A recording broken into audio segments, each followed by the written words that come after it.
Feliz sábado para todos.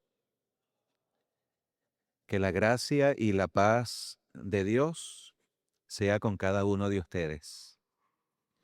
¿Cuántos, levantando su mano, dan gracias a Dios por tener aquí en la universidad un grupo como Voces Unidas?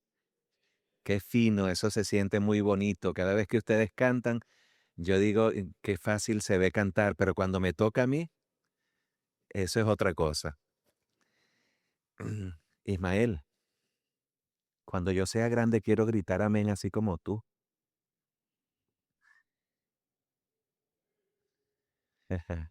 ¿Y como quién más? El tema que hoy quiero compartir con ustedes y que se me ha pedido que pudiera servir para introducir lo que será nuestra pequeña vigilia de esta noche, lleva como título el mensaje de los tres ángeles en el contexto del gran conflicto.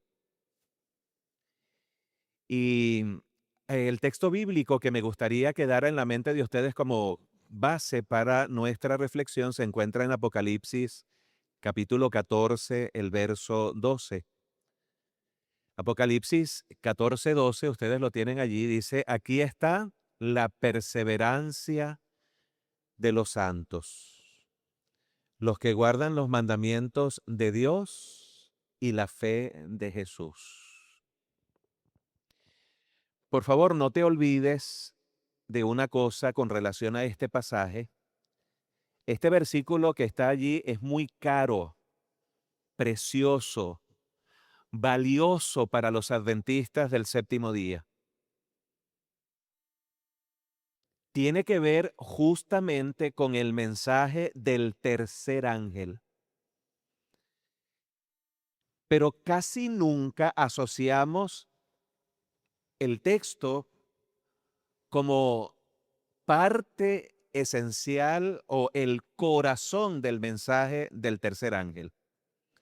Para que tengan una idea de la importancia que para la iglesia adventista del séptimo día tiene este pasaje, cuando Elena de White vivía, ya se había proclamado el mensaje del primer ángel cuando se le llamó la atención a la gente de que la hora de su juicio había llegado en torno a 1844, cuando estaba tomando lugar ese evento en el cielo, y se estaba proclamando también el mensaje del segundo ángel. Elena de White, en torno a 1888, comenzó a decir que el mensaje del tercer ángel era en verdad el mensaje de la justificación por la fe. Había gente que miraba el mensaje del tercer ángel y no lograba entender por qué razón Elena de White decía una y otra vez que el mensaje del tercer ángel era en verdad el mensaje de la justificación por la fe. Así que ella tomó tiempo para escribir una y otra vez declaraciones, quedaron registradas por parte de su pluma, que explicaban manente de la última parte de la historia del mundo, que se describe como los santos y que tienen una cualidad que los distingue por sobre todos los demás, y es la perseverancia o paciencia que ellos exhiben en medio del conflicto.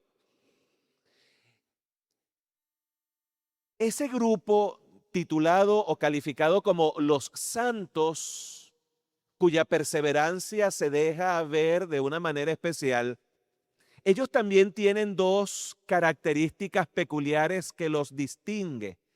Y esas dos características son que guardan los mandamientos de Dios y tienen la fe de Jesús.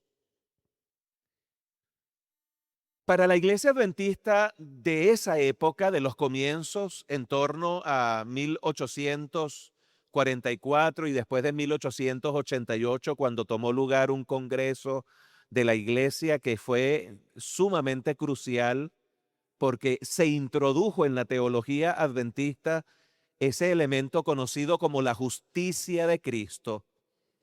Elena de White usó este versículo para que nosotros pudiéramos entender que la observancia a la ley de Dios, que incluye el cuarto mandamiento, que establece la observancia del sábado como día de reposo, no era suficiente. En la ecuación no solamente debe haber obediencia a los mandamientos, sino que a ellos se le debe sumar la fe de Jesús como un elemento equilibrador, no solo de la teología, no solo del pensamiento teológico, sino de la práctica de ese remanente conocido como los santos que perseveran en la última parte de la historia de este mundo.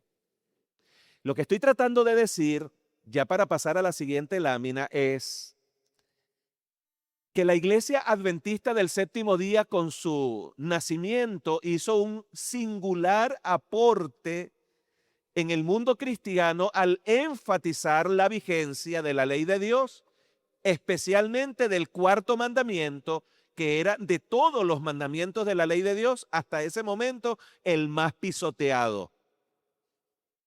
Pero ese excesivo énfasis en la obediencia y en la observancia de la ley, la teología se tornó árida, como los montes de Gilboa, diría Elena de White. Esa aridez de la teología degeneró en legalismo, un elemento que en nuestra iglesia hoy todavía está vivo y goza de buena salud. ¿Qué es lo que Elena de White observa con especial detenimiento? Que aunque es cierto que los santos se caracterizan porque guardan los mandamientos de Dios, incluyendo el sábado como día de reposo, esa mera observancia no sirve de nada si no viene acompañada con la fe de Jesús. Y para que ustedes logren entender este elemento vital en la ecuación del mensaje del tercer ángel, debemos mirar la fe de Jesús como un elemento que nada tiene que ver con la fe en Jesús. La preposición allí es determinante para entender el asunto. Cuando yo hablo de la fe en Jesús, estoy hablando de mi fe que yo ejerzo en el Señor.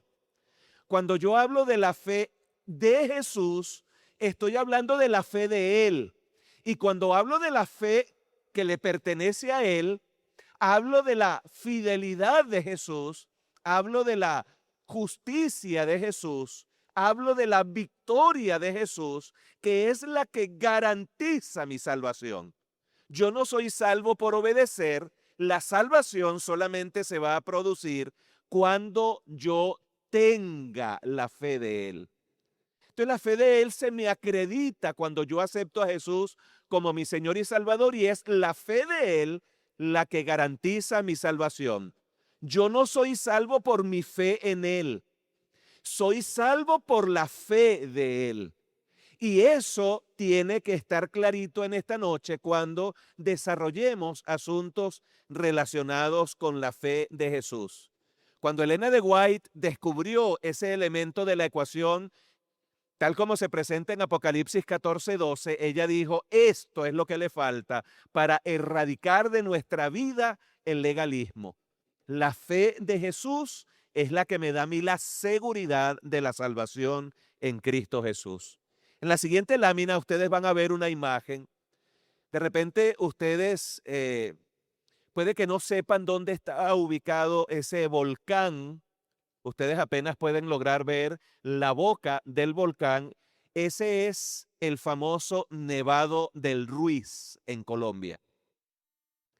Para 1985, el Nevado del Ruiz ya estaba comenzando a dar vestigios de movimiento interno porque se veía humo y un poco de materia volcánica saliendo. Algunos hablan de lahares de fango que se veían salir. Y llama la atención que en 1985, justo antes de aquel 13 de noviembre, en el que más de 20,000 personas murieron por causa de ese volcán, el historiador tolimense Héctor Fabio González escribió un artículo para explicar que, de acuerdo con las observaciones de los científicos, las erupciones del volcán del Nevado del Ruiz y sus consecuentes lahares de fango se estaban produciendo con una periodicidad alternada de 140 años y 9 meses por un lado, con 110 años y 2 meses por otro lado. Eso se evidenciaba por las observaciones y los análisis científicos.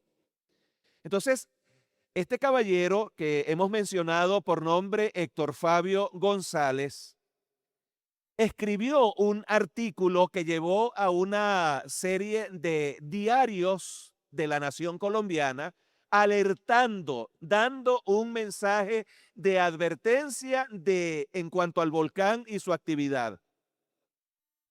Cuando él escribió el artículo, él estaba mencionando que, de acuerdo con el calendario geológico, la nueva erupción tendría lugar la segunda semana de noviembre de 1985 y que las erupciones pequeñas que se estaban observando eran solamente un abrebocas, un pequeño antecedente de lo que sobrevendría. La siguiente, la.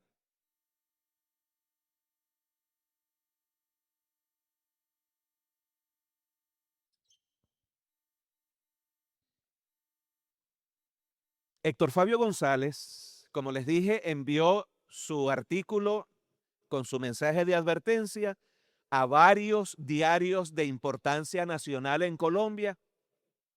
El diario El Tiempo fue uno de esos diarios importantes de la nación que recibió el artículo de Héctor Fabio González. Enrique Santos Calderón, por entonces editor dominical del diario El Tiempo, vio el artículo de Héctor Fabio González y su advertencia fue leída por él, pero él lo puso a un lado porque lo consideró demencial. ¿Qué pensó de Héctor Fabio González? Que el pobre estaba loco. Así que no solo no lo publicó, sino que lo calificó de demencial. 5 días después del 13 de noviembre de 1985, cuando la ciudad de Armero fue arrasada por el volcán y donde más de 20,000 personas murieron con esa catástrofe producida por el volcán, Santos publicó el artículo de Héctor con una breve nota de disculpa,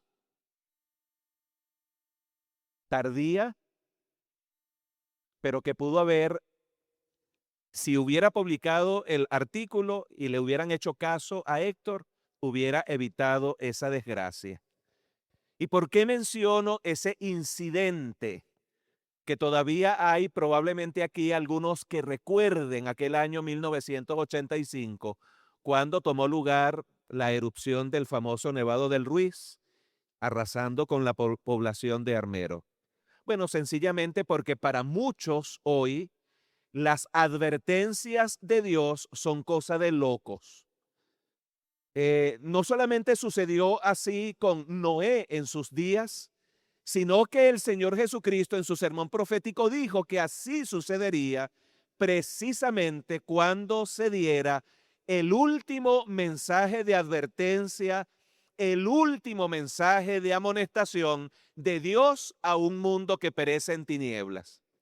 Así que si te preguntan cuál es la esencia del mensaje de los 3 ángeles de Apocalipsis 14, 6 al 12, tú tienes que decir que esos 3 mensajes angélicos unidos al mensaje del cuarto ángel de Apocalipsis 18, se constituyen en el último mensaje de amonestación a un mundo que perece en tinieblas. Y como ocurrió en los días de Noé y sigue ocurriendo hoy, en este tiempo la gente se burlará cuando escuchen al remanente de Dios, que es la iglesia adventista del séptimo día, hablar a la gente acerca del mensaje de los tres ángeles. Así que el mensaje de los tres ángeles es la última advertencia de Dios a un mundo que perece en tinieblas, y lo es sencillamente porque Dios ama a la gente que vive en este planeta y que está a riesgo de perder la vida eterna por causa del pecado. Por eso Él lanza su llamado de advertencia, no queriendo que ninguno perezca, sino que todos procedan al arrepentimiento. Apocalipsis 14, 6 y 7 contiene el mensaje del primer ángel y lo vamos a ver rápidamente. No tenemos tiempo para desarrollarlo, lamentablemente, como pudiéramos o quisiéramos. Dice el texto bíblico: vi volar por en medio del cielo a otro ángel que tenía el evangelio eterno para predicarlo a los moradores de la tierra, a toda nación, tribu, lengua y pueblo. En ese primer versículo, en el 6, hay tres palabras o dos palabras y una frase que son demasiado importantes como para pasarlas por encima. La primera palabra que quiero notar es la palabra predicarlo y la segunda es la palabra ángel. Aquí no estamos hablando de un ser celestial, no estamos hablando de un mensajero celestial. Estamos hablando de la figura del ángel como representando o simbolizando a una entidad corporativa que en esta tierra lanzará en el momento oportuno o lanzó en el momento oportuno, porque esto ocurrió en torno a 1844, el mensaje de que el juicio de Dios había llegado. Así que ese ángel es justamente la iglesia adventista del séptimo día naciente en esa época, está representada por ese ángel que predica este evangelio eterno a todos los moradores de la tierra, a toda nación, tribu, lengua y pueblo. El evangelio eterno, que es la frase clave de ese versículo, podríamos resumirlo tal como Pablo lo dice en 1 Corintios 15, 3 y 4. En ese pasaje, Pablo dice: porque primeramente os he enseñado lo que asimismo recibí, que Cristo murió por nuestros pecados conforme a las Escrituras, y que fue sepultado y que resucitó al tercer día. Entonces yo pregunto, ¿qué es el Evangelio eterno o en qué consiste? El Evangelio eterno no es otra cosa que el mensaje de Cristo muerto, resucitado y próximo a venir. En eso consiste la esencia del evangelio eterno que debe ser predicado. Y ese evangelio eterno incluye el teme a Dios y dale gloria, porque la hora de su juicio ha llegado, y adorad a aquel que hizo el cielo, la tierra, el mar y las fuentes de las aguas. Temer a Dios allí es de lo más crucial, porque no solamente la Biblia lo presenta como el principio de la sabiduría o de una vida que se pueda calificar de sabia, sino que también es presentado como el fin de todo el discurso oído. Y además vemos aquí en este pasaje que no solo es el principio y el fin, sino que también es la suma y la sustancia del evangelio eterno. Casi nada. Y vean ustedes que cuando dice dale gloria, dice que la razón por la cual debemos hacer eso es porque la hora de su juicio ha llegado, y hay un asunto de adoración implícito, y el vocabulario que tiene el mensaje del primer ángel de alguna manera nos enmarca en Dios como creador y desafía una de las cosas más terribles que roba la identidad de todos los habitantes de este planeta que se olvidan de quiénes son y de dónde vienen y hacia dónde van, sencillamente porque llegan a creer que nosotros venimos de una charca prehistórica, de un caldo de cultivo macrobiótico en el cual un proceso evolutivo tomó lugar para que diera origen a lo que hoy nosotros vemos. Allí claramente se habla de que nosotros venimos de la mano de un creador. Él nos diseñó, Él nos creó con un propósito, lo que nos da a nosotros una identidad singular. Ese versículo 7 tiene tres elementos cruciales que podría resumir por razón del tiempo así. El texto dice qué debemos hacer, el texto también dice por qué debemos hacerlo y además cuándo, en el marco de qué tiempo. Dice en primer lugar que debemos temer a Dios y darle gloria y adorarlo porque la hora de su juicio ha llegado. ¿Por qué debemos hacer eso? Bueno, porque Él es el creador de todo cuanto existe. Si yo salí de la mano de un creador, mi origen es personal. Si yo vengo de un proceso evolutivo, mi origen es impersonal y lo que suceda conmigo a nadie le importa. Pero qué bueno es saber que yo tengo mi identidad en Dios. Yo salí de las manos de Dios y mi destino es volver al mismo lugar de donde salí. Y todo eso viene incluido en el mensaje del primer ángel que habla de la hora de su juicio. El mensaje del segundo ángel, rápidamente lo vamos a ver, dice, otro ángel le siguió diciendo, ha caído Babilonia, la gran ciudad, porque ha hecho beber a todas las naciones del vino del furor de su fornicación. Si ustedes quieren saber quién es Babilonia, ustedes deben notar que en Apocalipsis se da por sentado que Babilonia, la de ayer, la de Nabucodonosor cuando Daniel vivió, ya no existe más, solamente quedan los jardines colgantes de Babilonia, como una de las 7 maravillas del mundo antiguo. Pero vean ustedes que aquí nosotros estamos hablando no de esa Babilonia que ya no existe, sino de la Babilonia mística o espiritual con la cual nosotros todavía hoy estamos en guerra porque ella está vivita y coleando, más fuerte que nunca.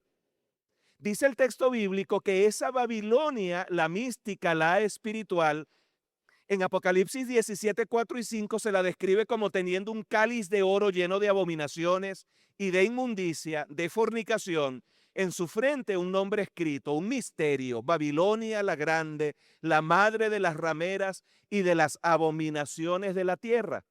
Si ustedes se dan cuenta, en 17.1 se le describe como la gran ramera que está sentada sobre muchas aguas. En 17.6 está ebria de la sangre de los mártires de Jesús. En 17.9 dice que está sentada sobre 7 montes que están simbolizados por 7 cabezas que tiene la bestia que la lleva. Y en 17.18 dice que es la gran ciudad que reina sobre los reyes de la tierra. Así que este poder está tan fuertemente caracterizado en el libro de Apocalipsis que no hay temor a equivocarnos en cuanto a quién es ese poder descrito con todas esas características. Estamos hablando de la Roma de los papas y de su asiento en aquel estado dentro de otro estado que se conoce como el Vaticano. Entonces, vean ustedes que el mensaje del segundo ángel que habla acerca de esta particular caída de ese sistema de error conocido como Babilonia, nos desafía a nosotros porque en la mano, aunque caída está, pero quiere dar a beber de ese vino embriagador a todas las personas que se dejen engañar. Por eso nosotros, los que estamos aquí participando de este evento y los que nos están siguiendo por las redes, tienen que saber que nosotros somos objeto del ataque constante de Babilonia, que procura babilonizarnos y embriagarnos con su vino, y nosotros no solamente debemos evitar ese vino, sino que si en algún momento nos hemos contaminado con él, debemos desintoxicarnos de él. Parece mentira, pero las redes sociales son un elemento que Satanás utiliza muy bien para que nuestra juventud, que es ese ejército que Dios quiere ir preparando y organizando para que proclame con poder este último mensaje de advertencia, se pueda dar como se tiene que dar. El mensaje del tercer ángel está en los versículos 9 y 10. Podemos leerlos. Dice: el tercer ángel le siguió diciendo a gran voz: si alguno adora a la bestia y a su imagen y recibe la marca en su frente o en su mano, él también, dice, beberá del vino de la ira de Dios, que ha sido vaciado puro en el cáliz de su ira, y será atormentado con fuego y azufre delante de los santos ángeles y del Cordero.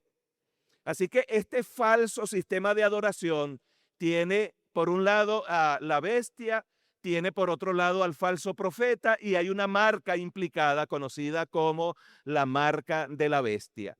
Entonces, la bestia que sube del mar en Apocalipsis 13, 1 al 11, está de alguna manera emparejada con ese poder descrito como Babilonia en Apocalipsis 17 y 18.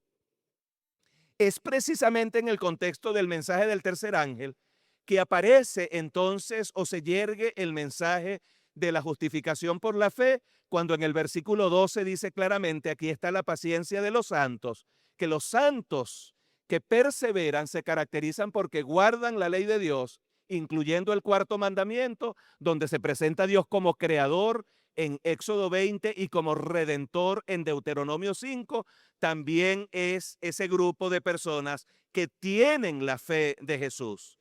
Es la fe de Él, la victoria de Él, la fidelidad de Él, la que garantiza que haya una generación que pase por el tiempo de angustia cual nunca fue y pueda proclamar a los cuatro vientos, a toda nación, tribu, lengua y pueblo, este último mensaje, que es el del tercer ángel, y que nosotros no solamente debemos entender, sino que debemos vivir.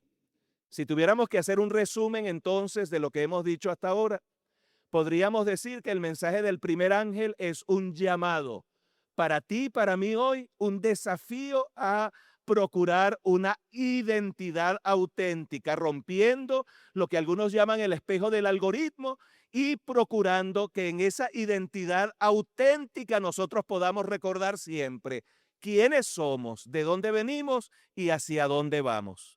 Nosotros no venimos de una charca prehistórica, de un caldo de cultivo macrobiótico. Nosotros venimos de la mano de un creador. Tenemos un propósito, tenemos una razón de ser, una razón de existir. Y es en el Señor donde vamos a encontrar esa nuestra razón de vivir. El segundo ángel nos llama a ser personas de discernimiento crítico, tratando de evitar por todos los medios el vino de Babilonia, desintoxicarnos del vino y del ruido de Babilonia y vivir una vida que honre y glorifique a nuestro Dios. El mensaje del tercer ángel prácticamente es un mensaje de resistencia ética. Ya vimos la importancia de los mandamientos de Dios, pero también del lugar que ocupa la justicia de Cristo en todo el proceso de salvación. ¿Cuántos de los que están aquí quisieran decirle al Señor en su corazón: Señor, ayúdame a recordar siempre quién soy, de dónde vengo y hacia dónde voy? Dame discernimiento para saber cómo es que Babilonia me quiere babilonizar con su vino, y ayúdame a desintoxicarme con intensidad de acuerdo a la cantidad de ese vino que ya ha sido inoculado en mi mente. Y en tercer lugar, Señor, ayúdame a ser un valeroso como Daniel en Babilonia, que pueda resistir los intentos de Babilonia de babilonizarme, y yo pueda ser de aquellos que presenten este último llamado de advertencia, aunque me digan loco, a un mundo que perece en tinieblas. ¿Cuántos de los que están aquí quisieran decirle eso al Señor? Que Dios te bendiga y que la programación de esta noche sirva entonces para que nosotros podamos fortalecernos en esa peculiar identidad que Dios nos ha dado como el pueblo que guarda los mandamientos de Dios y tiene la fe de Jesús. Que Dios les bendiga.